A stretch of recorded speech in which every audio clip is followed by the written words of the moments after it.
Queria te ouvir agora, professora, a gente falando de todas as articulações para a eleição desse ano, trazer aqui uma análise da Folha de São Paulo, com bastidores de aliados do governador de São Paulo, Tarcísio de Freitas, apostando na atuação dele junto com a ex-primeira-dama Michele Bolsonaro, na tentativa de conseguir uma prisão domiciliar para Jair Bolsonaro, aliados de Tarcísio apostando nessa relação para reabilitar a possibilidade de uma candidatura presidencial do governador de São Paulo. Apesar da gente saber, Bolsonaro tem indicado Flávio, o filho mais velho, como representante na eleição. Um grupo do entorno do governador está avaliando que a situação dele ainda pode mudar.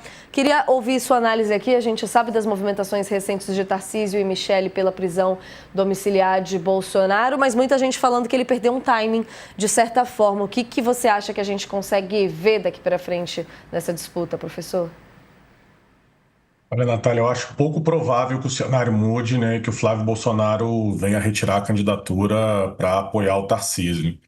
Eu venho fazendo grupos focais desde 2023, que é uma pesquisa qualitativa, né, que a gente reúne 10 pessoas para conversar sobre política. Fiz cerca de 100 desde 23 até 25. Em todas elas, Natália, mais de 10 cidades, mais de 10 capitais, em todas elas, as pessoas mencionam Lula e Bolsonaro espontaneamente, antes de eu perguntar, né? A força dessas duas lideranças, ela está no dia a dia das pessoas, quando as pessoas começam a falar sobre o Brasil. Eu pergunto, como é que está a sua vida?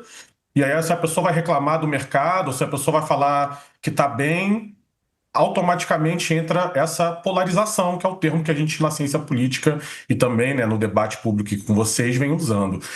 E nesse cenário, né, o Tarcísio não tem os votos, né? Esses votos pertencem ao Bolsonaro, ao bolsonarismo, que são os votos da extrema-direita, um voto conservador, um voto do antipetismo.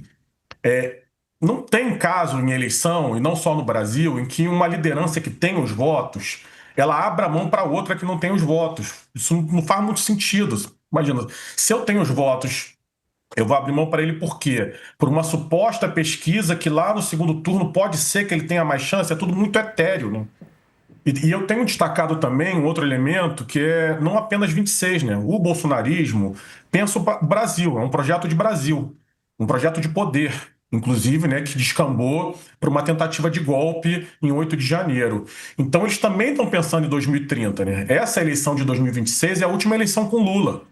É uma eleição em que o Lula vem liderando todos os cenários eleitorais, né? Não é favoritaço, não é, meu Deus, a eleição está resolvida para o Lula, mas ele vem liderando, está bem posicionado, vai ter muita coisa para mostrar. Só que quem se posicionar agora em 26 como oponente a ele, Flávio, Bolsonaro, Tarcísio, vira um forte candidato para 2030.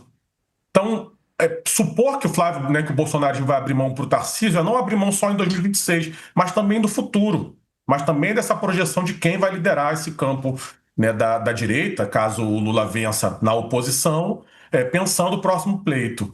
Então, eu acho pouquíssimo provável que o Tarcísio consiga emplacar essa candidatura. Ele tem um cenário razoavelmente confortável em São Paulo, né? É favorito, com muita avaliação positiva da população do Estado, e a tendência é se acomodar numa candidatura à reeleição para depois ver como organiza aí um projeto nacional, coisa que ele não fez, né? Eu quero só destacar uma última coisa sobre esse assunto, é que desde que a gente redemocratizou o Brasil, nunca um governador de Estado foi eleito presidente, tá? Nunca. Essa plataforma, eu tenho um bom governo de Estado, logo eu vou chegar, né, para presidente, ela não funciona no nosso eleitorado, não funcionou até hoje, né? O único ex-governador que foi eleito presidente foi Fernando Collor de Mello, na nossa primeira eleição, mas sua plataforma não era o que ele fez no governo de Estado. Era um projeto de nação, na redemocratização, a questão da abertura comercial, do neoliberalismo, caçador de marajás, né? Ele tinha certas narrativas nacionais que permitiram ele se posicionar, e o currículo dele como Uhum. governador não importou. Então, essa ideia, ele é bem avaliado. Assim, os governadores, em geral, são bem avaliados, porque as pessoas não estão prestando muita atenção nisso. As pessoas prestam atenção no prefeito, que está ali no dia a dia dele, e no presidente. E os governadores, todos que tentaram esse voo nacional, foram derrotados, porque aí você tem que ir por uma visão de país, não adianta só aquilo que você fez. e costuma ser até aqui, né? A gente já teve algumas eleições presidenciais, são 40 anos aí de democracia, insuficiente para um projeto nacional. O Tarcísio não rodou o Brasil, né? As pessoas não sabem quem ele é. E o Flávio já está rodando, né? Fez aquela reunião, fez uma sequência de reuniões com o mercado financeiro, está fazendo uma sequência de reuniões com lideranças evangélicas importantes, né? Está começando a se colocar nesse campo que é o campo antipetista, né? E de extrema direita que tende a enfrentar o Lula no primeiro e no provável segundo turno.